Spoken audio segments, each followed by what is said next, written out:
Please subscribe and don't forget to press the bell icon to get notified whenever we upload a new video.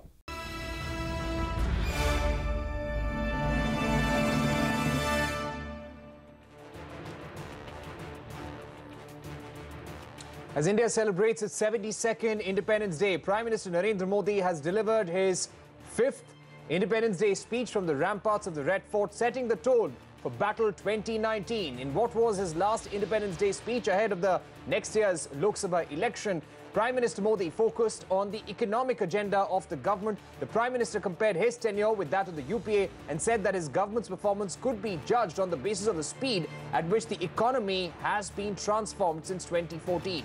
He also said that before 2014, India was seen as a part of the fragile 5 economies, and today organizations like the IMF are calling the Indian economy the elephant which has started to run.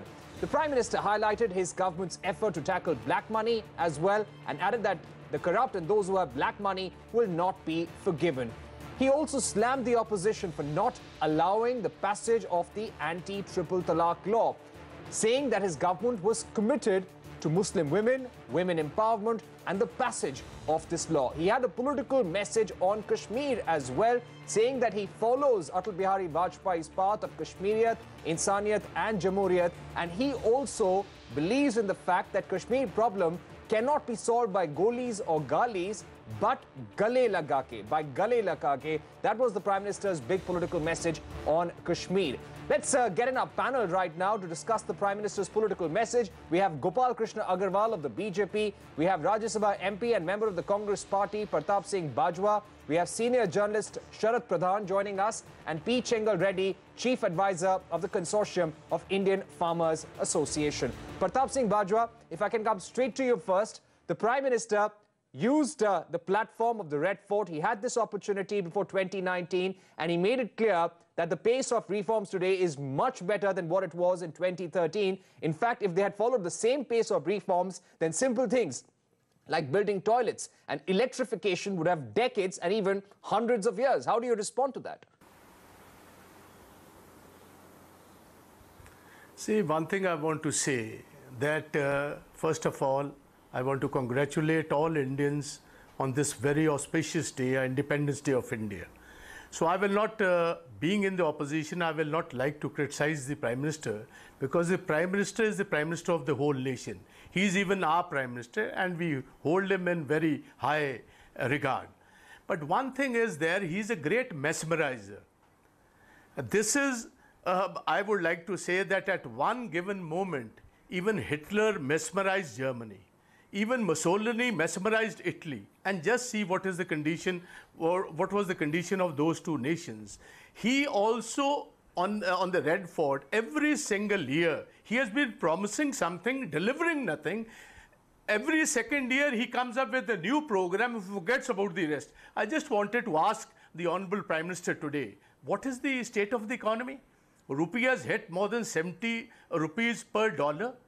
And your Sensex is falling, your Nifty is falling, your manufacturing is going down, your exports are coming down, your imports are increasing, and you are saying that India is progressing. I think so. We are going. See, one thing I want to tell you, in an independent nation, there are different parameters. One of the most important parameter, along with the economy, is the defense preparedness. It's the foreign policy of the nation. Where is India today? We are completely isolated on the foreign policy, on defense preparedness. Parliament committee headed by Murli Manohar Joshi ji, one of the veterans of the BJP, has just come up with an appalling report where they say India does not have ammunition of more than 10 days to fight against China or Pakistan. On that note, we are underprepared in defense. Mr. Bajwa, I'm going to get in the BJP collapsed. on that. Economy is totally collapsed, and this grace and this great mesmerization. All right, Mr. Bajwa, I'll request you to hold on. I have to get in other panelists now. Gopal Krishna Agarwal, you've got Pratap Singh Bajwa of the Congress saying that even Hitler can mesmerize. So the Prime Minister has not done any great deal when he's talking about these achievements. He said, what about our defense preparedness?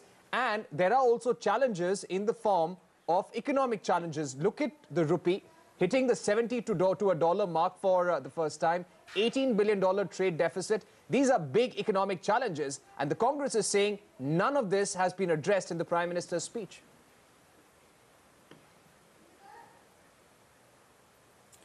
I would first of all give my good wishes to the people of the country on this 72nd Independence Day. Second thing I would like to mention is just anybody who mesmerizes doesn't have an analogy of Hitler or Mussolini. It is quite different. This analogy doesn't stand at every place or anything. The third thing is that the country of 125 crore people will definitely have several problems. But ultimately, what you have done over the period, what you were in power, how much road you have covered, that is important. That what Prime Minister has was conveying in this message. The way what happened in the country was the indecisiveness of the leadership was harming everything. The slow pace of implementation was harming the people of the country. So these two important issues, along with the large-scale corruption and leakages in the government system machinery, was the cause of the problem, and that has been addressed in these 4 years. That is very clear. Now we have a very healthy economy. Definitely falling rupee and trade deficit is a concern, but macroeconomic parameters have to be looked into, not isolation. It has to be taken in the complete picture. You have inflation under control, you have good foreign exchange reserves, you have high GDP growth rate, your fiscal deficit is under control, but your current Gopal account Krishna deficit, Agarwal, earlier, we also have is, INPAs. much below what we also was have INPAs. So I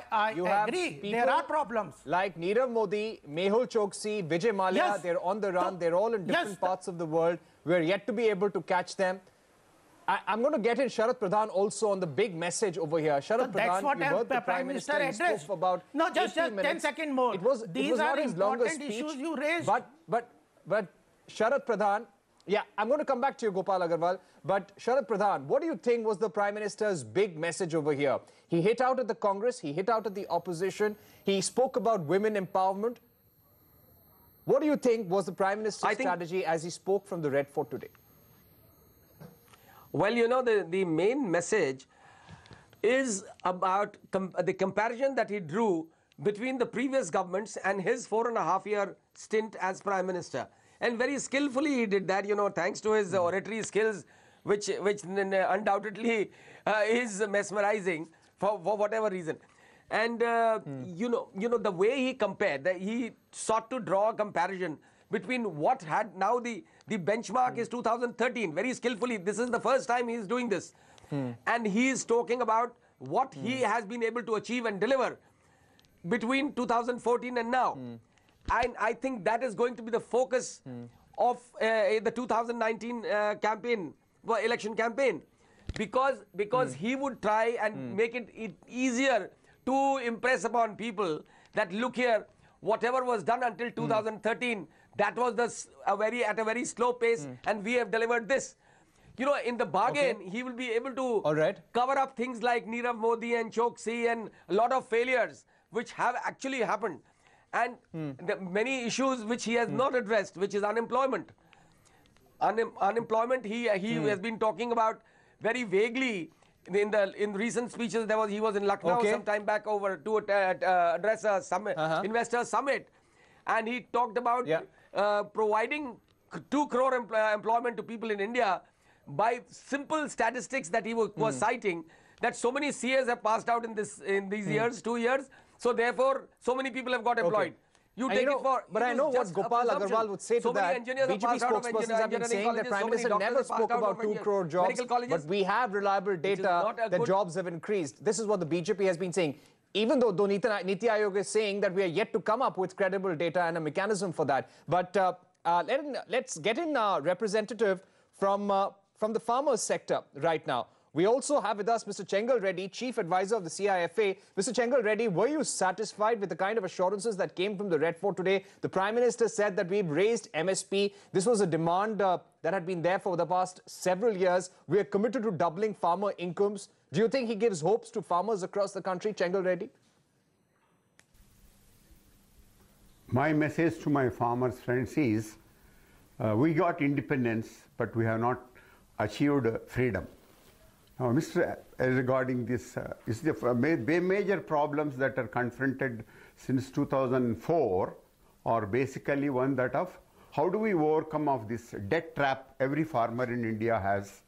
And the second issue is how do we resolve the issue of increasing the production or productivity. And thirdly, how to make agriculture sustainable. Of course, the last one is this is the rain dependent, mostly rain fed farming. You see, in 2014, what Mr. Modi said, and then BJP manifesto said, and what Mr. Modi announced today, well, it is a series of slogans. I would like to inform the Mr. Modi and BJP government that you have not paid any attention to farm sector at all. I will ask Mr. Modi 2-3 basic things. What is the investment you have increased in farm sector in terms of infrastructure like irrigation and all that, or mechanization? And then what are the steps you have taken to bring in more technologies from either Israel, Japan or America, Timbuktu? And then lastly, what is that you are able to, what is the so-called MSP which you announced in July? Please remember in May 2015, your government filed an affidavit in Supreme Court saying that MSP will distort the price. And suddenly after 3 years before elections, you say you have given an MSP. Actually, this MSP of 1750 to rice or wheat, it is not, that is the production cost. Production cost in all the states, in the important states of Punjab, Haryana, Andhra, Tamil Nadu, Karnataka. So this is very, very disappointing. In fact, I have not expected anything from Mr. Modi because being an election year, he goes on making more promises, more slogans. Other than that, we have no expectations from Mr. Modi. I mean, to be honest, Mr. Chengal Reddy, there is a farmers' agitation underway as well. Farmers have been saying that if you talk about this MSP announcement, this is not even what the Prime Minister himself had promised. In fact, Mallikarjun Kharge, different members of the Congress party have been saying this in Parliament as well. We'll address all those issues, but there's a very important issue on Kashmir, where he said that we will follow Atal Bihari Vajpayee's path. We will embrace the people of Jammu and Kashmir. What about that political message? How will that go down in the days to come? He also recalled the surgical strike as well. We'll discuss all of that after the break. Don't go anywhere.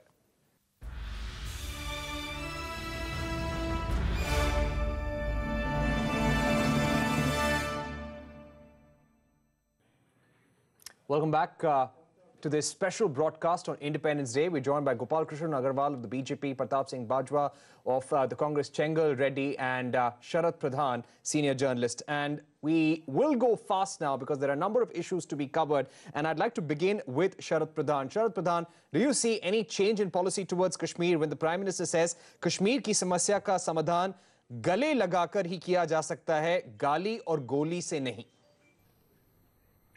Actually, this is not the first time that he has said this, but certainly the fact that he is re-emphasizing on this, he has said this earlier also, but fact of the matter is whether this policy is actually practiced on ground.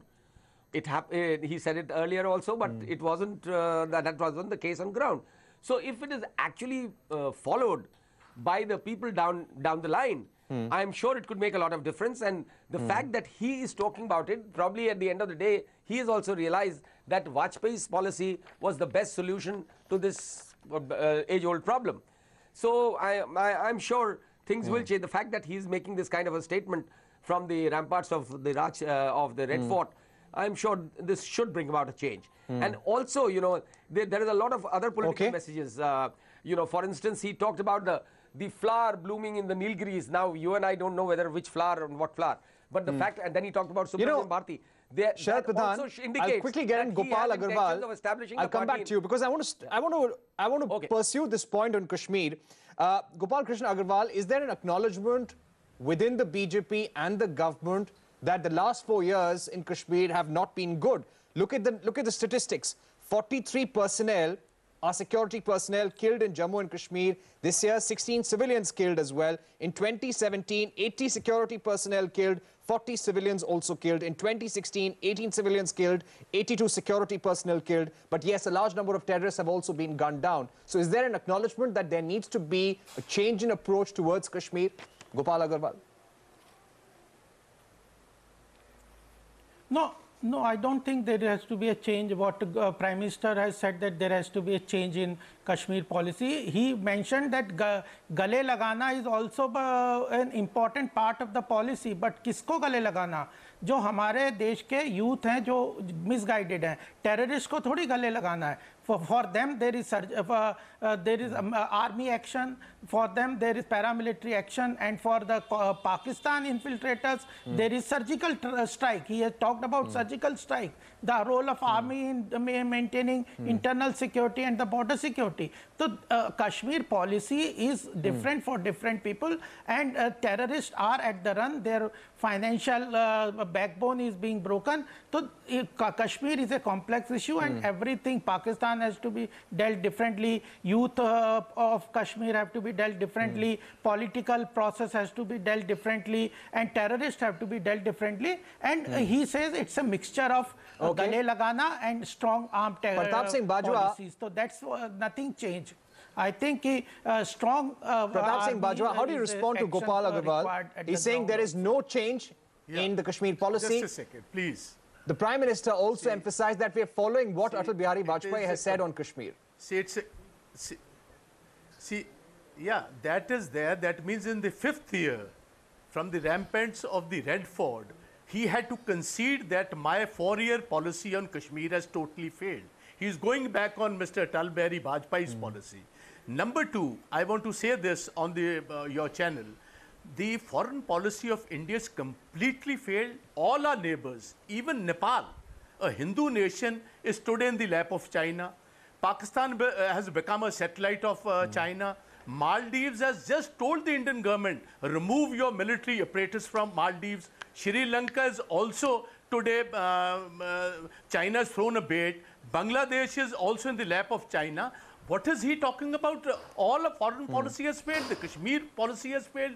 The foreign policy of India has failed. He is a one-man army. He even does not take the external affairs minister, Sushma Swaraj, along with him. He is just embracing Trump and others. Even Russia, one of the most committed allies of India, today has had military these exercises with Pakistan. All right. What are they I want talking to move about? on now. He has failed on the Sharat domestic Pradhan, front. He has failed I want on to the move on to foreign the front. next He has failed issue. on the economic front. He has failed on all fronts.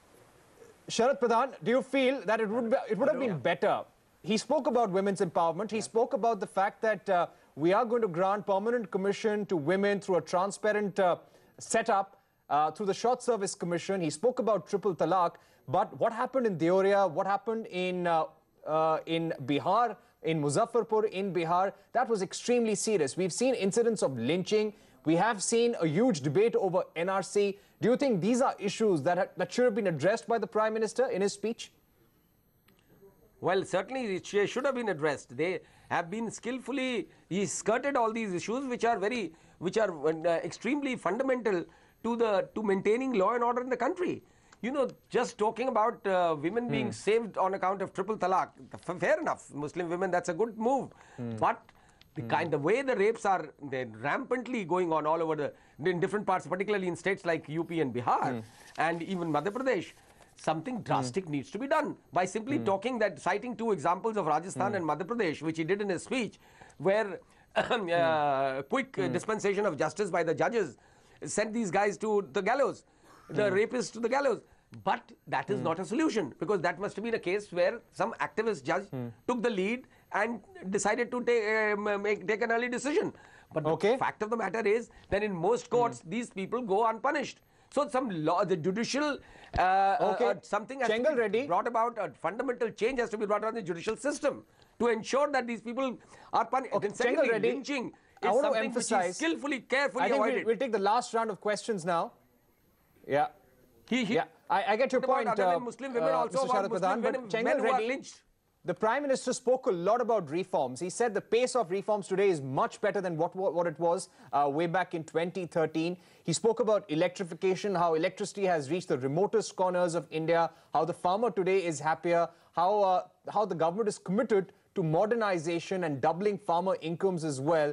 Did you see a roadmap over here? What are your expectations in this election year from Prime Minister Narendra Modi? See, the failure of BJP government is evident on 2-3 specific areas especially in regard to the rural areas.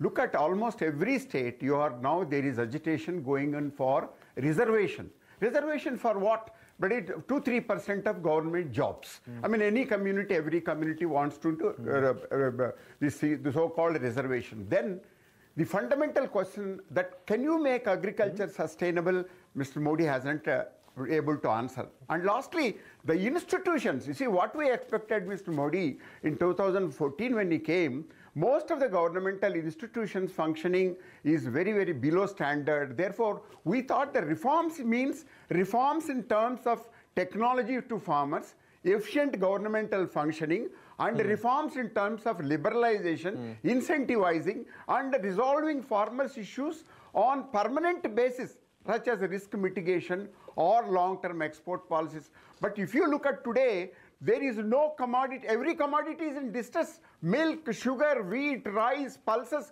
none of them, there is no purchasing. There is nobody to purchase. Is it because of mishandling of government? Or is it because there is no proper policy of exports and processing? Yes, it is obvious. See, look at us. As a farmer, we have produced not only for the national needs, in fact, we have produced so that we can export. But then it's where the government has failed. This is highly disappointing. See, Mr. Modi somehow has gone astray because he seems to have thought so-called reforms in demonetization or foreign affairs. Instead of setting his home, first of all, he has to have set right his home, that is rural areas and farmers. One thing is certain. He should have taken priority in that, but then he missed the bus. We've completely run our time. Yes. We've completely run our time, but we'd like to thank Chengal Reddy, Pratap Singh Vajwa, Gopal Krishna Agarwal and Sharat Pradhan for joining us. This is going to be a challenging year for Narendra Modi. He hit out at the opposition. He wanted to leave a legacy behind. He wanted to talk about his achievements. Yes, there have been developments on the economic front, but there are challenges as well. Rahul Gandhi, the Congress will keep up the attack on the government. And in the days to come, we will see a battle, a huge battle between the Congress and the BJP. And the opposition will also be hitting out at the government. Thank you for watching. Thank you for joining us on this special Independence Day broadcast.